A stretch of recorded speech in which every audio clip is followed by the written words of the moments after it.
بسم اللہ الرحمن الرحیم۔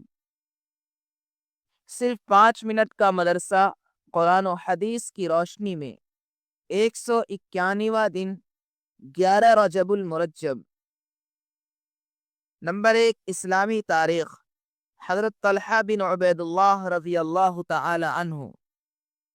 حضرت طلحہ بن عبید اللہ رضی اللہ عنہ کا شمار بھی ان 10 لوگوں میں ہوتا ہے جن کو رسول اللہ صلی اللہ علیہ وسلم نے دنیا ہی میں جنت کی خوشخبری سنا دی تھی۔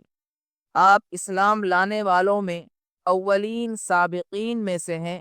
غزوہ بدر کے علاوہ تمام غزوات میں شرکت کی۔ آپ کو بیعت رضوان کا بھی شرف حاصل ہے۔ جنگ احد کے دن جب دشمنوں نے رسول اللہ صلی اللہ علیہ وسلم کو اپنی تیروں کا نشانہ بنا رکھا تھا تو اس وقت حضرت طلحہ رضی اللہ عنہ نے ہی اپنے جسم کے ذریعہ آپ صلی اللہ علیہ وسلم کی حفاظت کی، جس کی وجہ سے ان کا ہاتھ شل ہو گیا۔ ایک مرتبہ رسول اللہ صلی اللہ علیہ وسلم نے فرمایا، جو شخص زمین پر چلنے والے کسی شہید کو دیکھ کر خوشی حاصل کرنا چاہے تو وہ طلحہ بن عبید اللہ کی زیارت کر لے۔ حضرت طلحہ رضی اللہ عنہ سن 36 ہجری میں جنگ جمل میں شہید ہوئے۔ نمبر 2، اللہ کی قدرت۔ بارش میں قدرتی نظام۔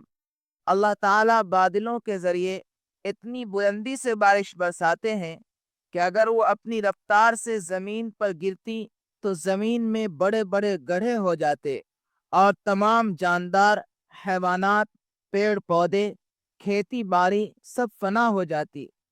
لیکن اللہ تعالیٰ نے فضا میں اپنی قدرت سے اتنی رکاوٹیں کھڑی کر دی ہیں کہ تیز رفتار بارش ان سے گزر کر جب زمین پر آتی ہے تو انتہائی دھیمی ہو جاتی ہے، جس سے دنیا کی تمام چیزیں تباہ و برباد ہونے سے محفوظ ہو جاتی ہیں۔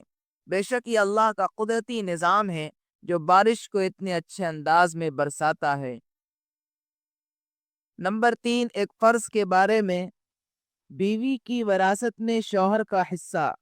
قرآن میں اللہ تعالیٰ فرماتا ہے، تمہارے لیے تمہاری بیویوں کے چھوڑے ہوئے مال میں سے آدھا حصہ ہے جبکہ ان کو کوئی اولاد نہ ہو، اور اگر ان کی اولاد ہو تو تمہاری بیویوں کے چھوڑے ہوئے مال میں چوتھائی حصہ ہے۔ تمہیں یہ حصہ ان کی وصیت اور قرض ادا کرنے کے بعد ملے گا۔ نمبر 4، ایک سنت کے بارے میں۔ مسکراتے ہوئے ملاقات کرنا۔ حضرت جریر رضی اللہ عنہ فرماتے ہیں کہ میرے اسلام لانے کے بعد رسول اللہ صلی اللہ علیہ وسلم نے مجھے کبھی بھی کسی بھی وقت اپنے پاس حاضر ہونے سے نہیں روکا، اور جب بھی مجھے دیکھتے تو آپ صلی اللہ علیہ وسلم مسکراتے تھے۔ نمبر 5، ایک اہم عمل کی فضیلت۔ ہر مہینے کے 3 دن روزہ رکھنا۔ رسول اللہ صلی اللہ علیہ وسلم نے فرمایا، ہر مہینے 3 دن کے روزے رکھنا عمر بھر روزہ رکھنے جیسا ہے۔ نمبر 6، ایک گناہ کے بارے میں۔ مومن پر تہمت لگانا۔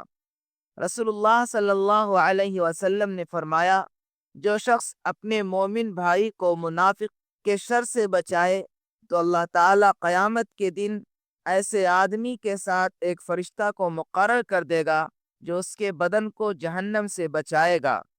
اور جو آدمی مومن بھائی پر کسی چیز کی تہمت لگائے جس سے اس کو ذلیل کرنا مقصود ہو تو اللہ تعالیٰ اس کو جہنم کے پل پر روک دے گا یہاں تک کہ وہ اپنی کہی ہوئی بات کا بدلہ نہ دے دے۔